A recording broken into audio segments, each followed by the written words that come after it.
Hello, everyone. This is Kimberly Joy, and I'm going to be recording for my radio show in just a moment. So just give me just a few more seconds.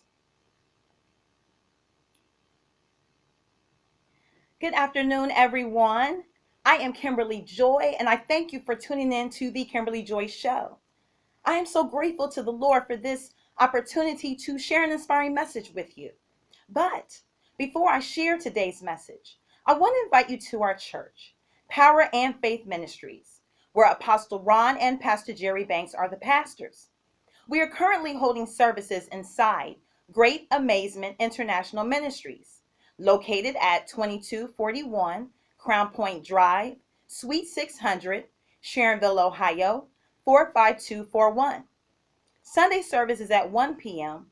and Bible study is Tuesday at 7:30 p.m.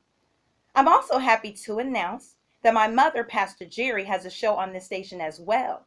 It's called Power and Faith Today, and you can hear her Wednesdays at 4:45 p.m.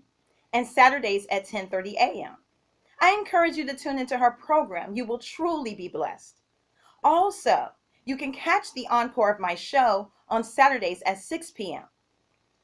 In addition, I welcome you to email me at kim_joy73@yahoo.com and to visit my blog at thekimberlyjoy.com.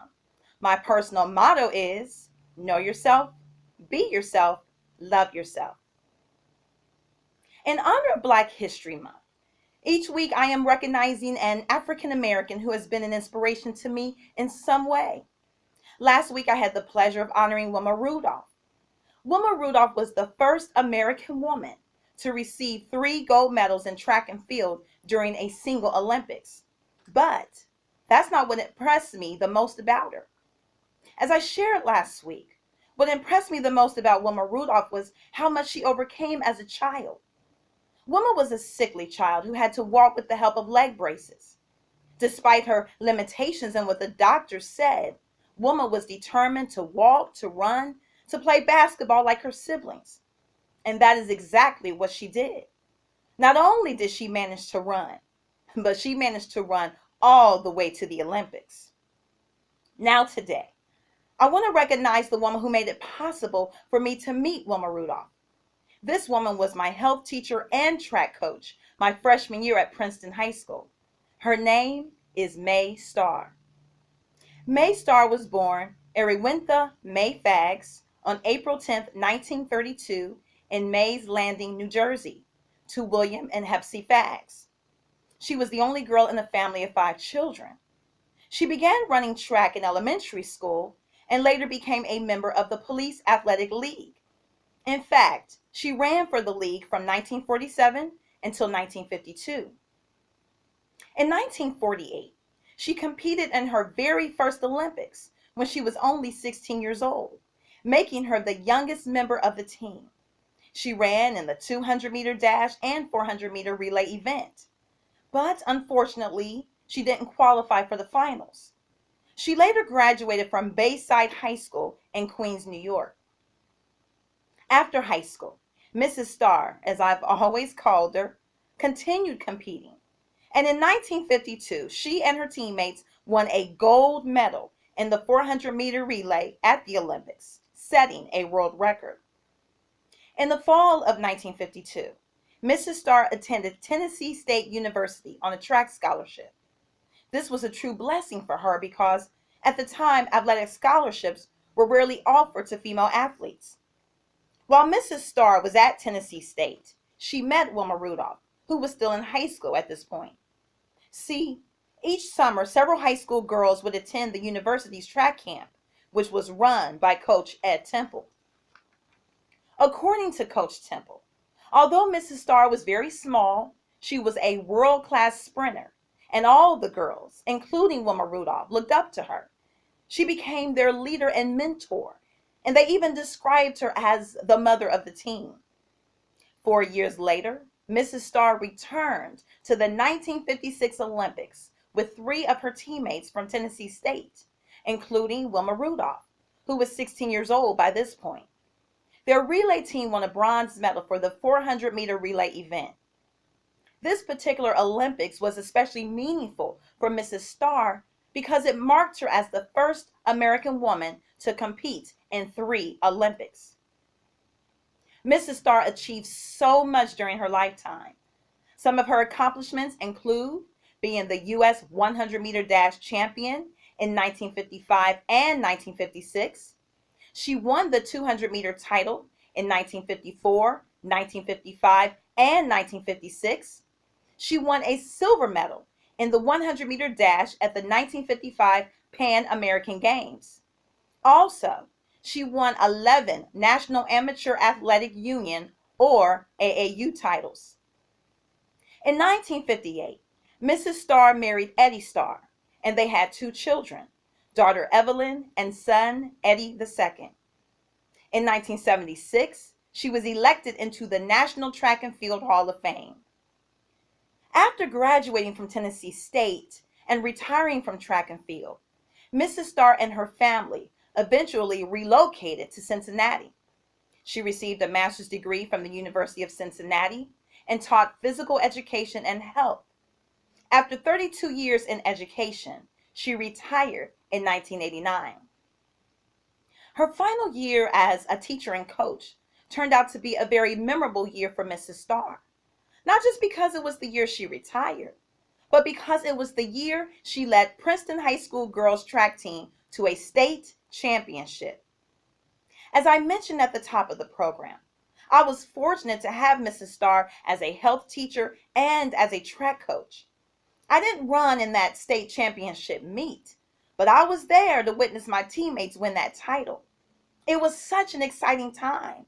It was the first and only time that the Princeton High School girls track team won a state championship title. And I personally believe that it was all because of Mrs. Starr's expertise as a world-class athlete. She didn't just want the girls to have individual wins, but she wanted the team as a whole to win. And she knew what needed to be done in order to make that happen. While researching information on Mrs. Starr, I couldn't help but notice how her coaches and teammates always acknowledged her as a true leader. She cared about helping others be successful. Although she was competitive, she wasn't selfish. She took many young athletes, including Wilma Rudolph, under her wing. That kind of leadership and love carried over into her role as a teacher and coach.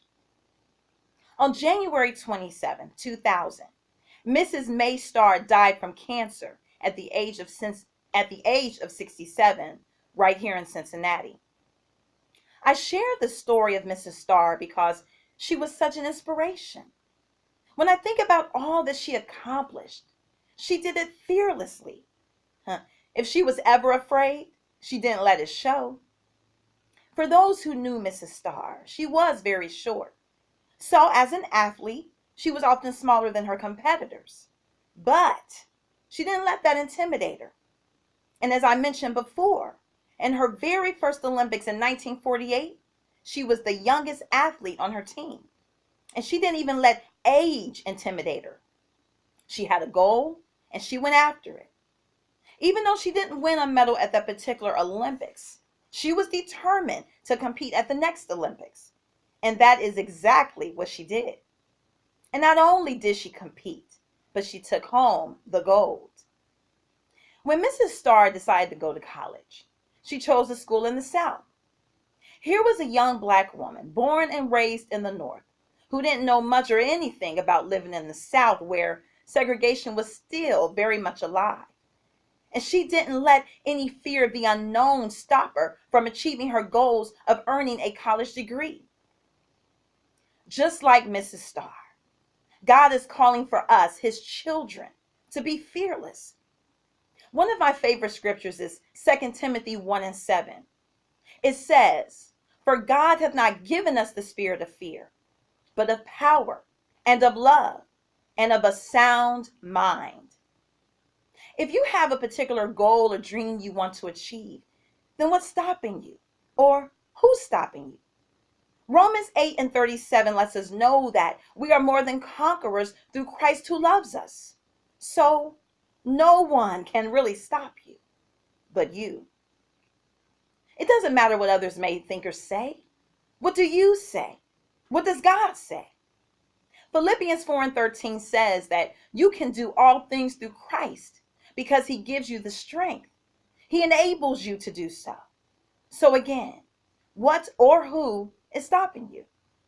Mrs. Starr didn't let anything or anyone stop her, and neither should you. So I encourage you to step out on faith. Take some chances. Take some risk. Even if you are nervous or afraid, if you know that God has shown you the vision, then do it anyway. Move through the fear. As our pastor, Apostle Banks, says all the time, you'll never conquer anything you refuse to confront. Well, that's all I have for today. I pray that this message has been a blessing to you. If you would like to learn more about May Starr, you may go to nytimes.com and books.google.com. Again, you can catch the encore of my show on Saturdays at 6 p.m. Also, please feel free to email me at kim_joy73@yahoo.com with any questions, comments, or even prayer requests. And I invite you to visit my blog at thekimberlyjoy.com. My motto is know yourself, be yourself, love yourself. I would like to leave you with a song by Mary Mary entitled Go Get It. Until next time, please know that I love you, but God loves you the most.